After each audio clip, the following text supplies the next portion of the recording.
안녕하세요. 예, 오종혁 국어선생님입니다. 자, 오늘은 김광균의 현대시 광장에 대해서 공부를 하겠습니다.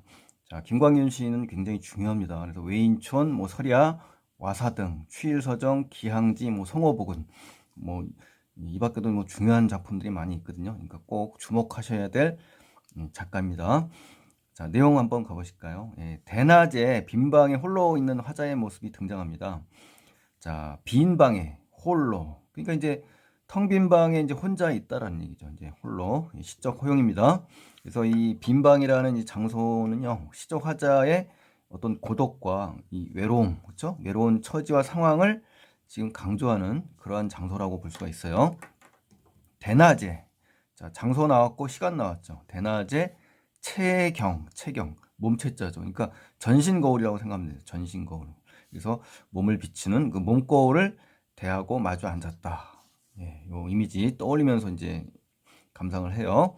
자, 두 번째 연애 가시면 이제 일몰 무렵 도시의 삭막한 풍경이 지금 나옵니다. 그래서 슬픈 도시다. 그냥 도시도 아니라 슬프다라는 직접적인 감정과 정서가 지금 드러나 있죠. 그래서 일몰이 오고, 자, 그러니까 이제 비인방에서 이제 바깥 외부 세계인 바깥 도시로 공간이 이제 장면이 전환되는 장면이고요.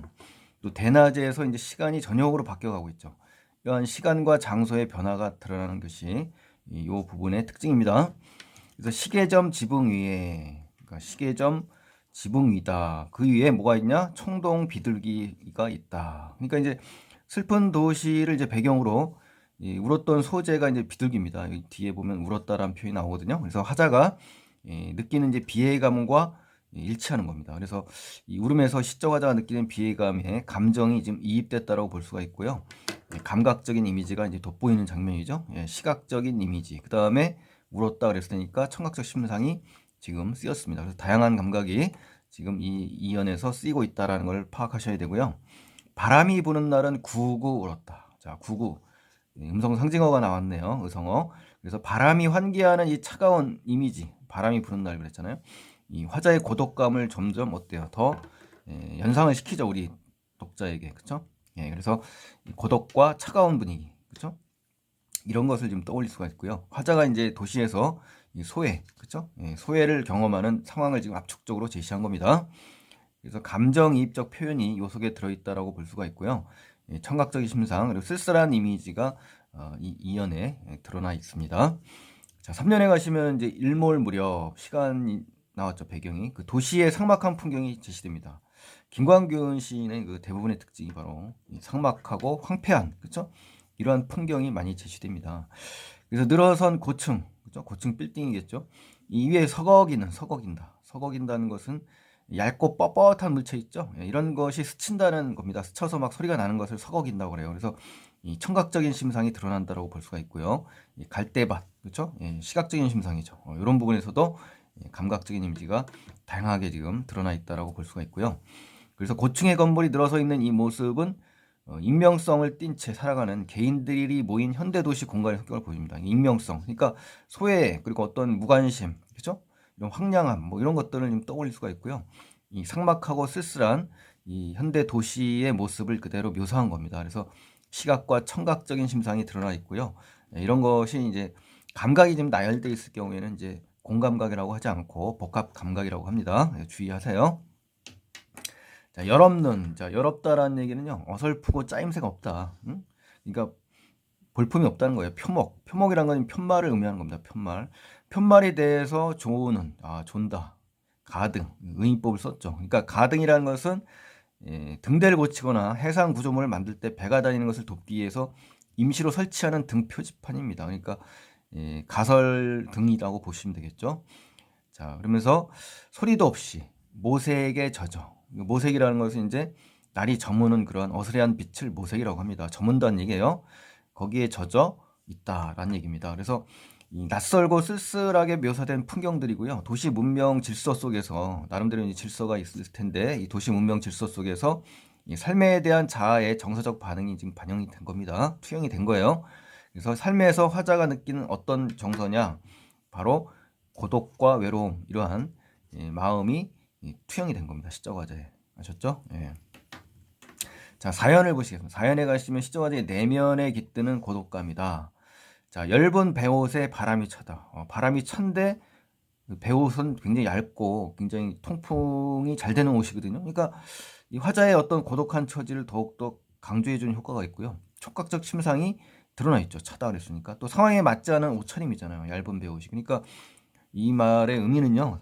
도시 문명을 이 화자가 수능할 준비, 즉 받아들일 준비가 지금 안 된 그런 시정 화자의 모습을 상징하는 겁니다. 그러니까 도시 문명을 온전히 받아들일 만한 여유가 현재 없는 상태에서 받게 되는 그 어색한 그런 것을 갖다가 이렇게 표현한 거고요. 마음 한 구석에 벌레가 온다라고 표현했습니다. 그러니까 화자의 쓸쓸하고 이제 공허한 그 마음, 그러한 심리를 지금 벌레가 온다라는 청각적인 이미지를 통해서 지금 보여준 거고요. 도시를 보면서 어떤 슬픔과 고독을 느끼는 그러한 표현이라고 보면 되겠습니다. 자, 두 번째 페이지에 가시면 오연입니다. 도시 공간 속에 놓인 화자의 불안감이 지금 제시되어 있습니다. 그래서 황혼을 따라 내거리에 다름질 친다. 그러니까 다름질 친다라는 건요. 마구 급하게 뛰어간 그 역동적인 장면입니다. 그래서 이 황혼을 따라 내거리로 다름질 치는 이유 반드시 기억을 하셔야 되는데 이 도시 속에서 이러한 황폐하고 삭막한 이러한 이 황량한 도시 속에서 고독감을 느끼는 화자의 행동이 지금 지시된 겁니다. 그리고 모자도 없이, 자, 모자도 없이 광장에 섰다. 그러니까 광장에 설려면 이제 모자, 그러니까 어떤 아까 얇은 배우처럼 어떤 그 도시 문명을 받아들일 준비가 돼 있지 않은 그런 마음입니다. 급하게 뛰어오면서 준비 안 된 모습, 이런 것이 바로 화자의 정서가 반영된 겁니다. 그래서 내거리에 나 있는 이 공장에 멈춰서, 아니, 광장이죠. 광장에 멈춰선 화자의 모습이 지금 제시됐죠. 이 도시 문명을 받아들일 준비가 전혀 안 되는 그런 불안 의식이 지금 여기에 행동으로 지금 나타나 있는 거고요. 이 도시에 낯설고 익숙치 않은 이런 환경 속에서 개인이 느끼는 어떤 방향 상실감 있잖아요. 이런 방향을 정확하게 갈 곳을 몰라 하는 그러한 방향 상실감을 지금 불러일으키는 그러한 그 장면입니다. 그래서 이 부분 상당히 중요하니까 잘 정리를 하셔야 될 것 같습니다. 시험에 반드시 출제될 것 같아요. 이 부분요. 자, 핵심 정리해 가시면은 이제 자유시 주지시입니다. 주정시가 아니라 지적이고 어떤 이성적인 감정보다는 이성에 이제 가까운 그런 주지시고요. 주제는 이제 도시 속에서 개인이 느끼는 고독과 불안입니다. 이제 중요한 정서는 고독과 불안이에요. 30년대 한국 모더니즘 시를 대표하는 이 김광균의 시집 와사 등에 실린 시입니다. 그래서 와사 등. 자, 감각적입니다. 그렇죠? 회화적이면서 문명 비판적이고 우수적인 그런 성격을 갖고 있습니다. 자, 표현상 특징에 가시면요. 현대 도시 문명에서 개인이 느끼는 어떤 정서를 회화적인 언어로, 그렇죠? 김광균 시인의 특유의 방식이고요. 회화적인 언어로 잘 그려내는 작가입니다. 또 대낮에서 이제 황혼으로 시간이 바뀌죠. 또 빈방에서 광장으로 공간이 바뀌죠. 이런 것이 시상 전개의 중심축이고요.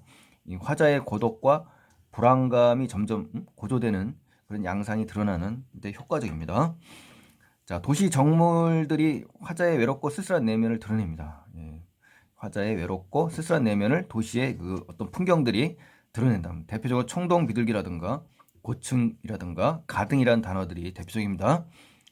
그 다음에 내거리의 광장에서는 화자의 모습은 이제 도시에서 군중 속 그리고 개인이 겪는 불안과 방향 상실감을 환기합니다. 그래서 우리 한자로 얘기하면 우리 어떻습니까? 이런 거 전전긍긍, 그렇죠? 이러한 단어로 화자의 모습을 우리가 이야기할 수도 있죠. 좌불 안석 이러한 정서를 지금 가지고 있다 이렇게 볼 수가 있죠. 또 화자의 행동을 묘사했죠. 그 행동에 따르는 장소의 이동이 지금 주된 축이거든요.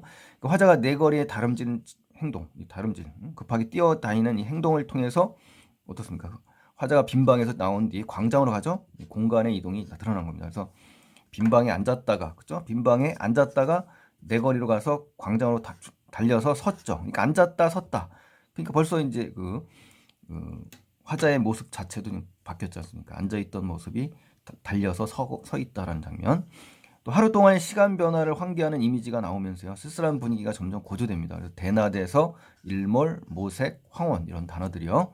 또 다양한 감각적 이미지를 또 사용합니다. 그래서 현대 도시 문명의 모습을 제시합니다. 시각과 청각, 촉각 등 다양한 이미지를 제시했어요. 또 시공간의 이동에 따라 화자의 정서가 변합니다. 대낮에 빈방에 고독하게 있다가 도시 일몰이 되었을 때 슬픔과 고독을 느끼고 내거리 광장에 가서 황혼 황혼, 이 불안감을 느끼는 그러한 정서의 변화를 반드시 기억을 하셔야 될 것 같습니다. 중요합니다. 자, 시선의 이동도 이제 살펴봤는데요. 시계점 지붕 위에서 늘어선 고층이 그다음에 가등으로 이렇게 시선이 점점 높아가고 있습니다. 시적 허용을 통해서 화자의 고독을 부각하는데요. 빈 방에서 홀로 조우는 뭐 이런 단어들이 시적 자유라고 볼 수가 있습니다. 또 현대사회의 도시 문명을 드러내는 시어가 나오는데요. 시계점, 청동비둘기, 늘어선 고층, 가등, 내거리, 광장 이러한 단어들이 현대 도시 문명을 드러내는 그런 전형적인 시어입니다. 그러니까 기억해 주시면 좀 좋겠습니다. 자, 이제 마지막으로 이제 시의 배경에 대해서 이제 설명을 하겠는데요. 현대 도시는 어떻습니까? 익명성을 띤 개인들이 모인 공간이죠.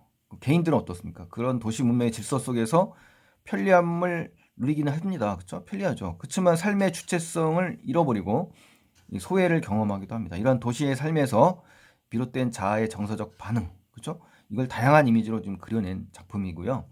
특히 30년대 이 작품이 이제 창작이 됐는데 이 황량함, 이 도시 한복판에서 이제 방황하는 화자의 모습을 통해서 바로 요겁니다. 일제 강점기 도시의 낯선 환경 속, 그렇죠? 이 환경 속에서 이 화자의 고독감과 방향 상실감을 잘 제시해 준다. 요거까지 정확하게 아시면 정말 좋겠습니다. 그래서 오늘은 김광균 시인 중요한 작가입니다. 그래서 광장만 기억하지 마시고요. 잘 나올 수 있는 올해 수능에도 이제 김광균 시인이 나올 수도 있습니다. 그래서 여기에 제가 제시된 외인촌, 설야, 와사등, 추일서정, 기양지, 성어복원 이 작품까지도 더해서 공부를 해주시면 정말 좋겠습니다, 여러분. 자, 오늘 도움이 되셨다면 이제 구독 버튼 안 누르신 분들은 눌러주시고요. 다음 시간에 또 뵙겠습니다. 고맙습니다.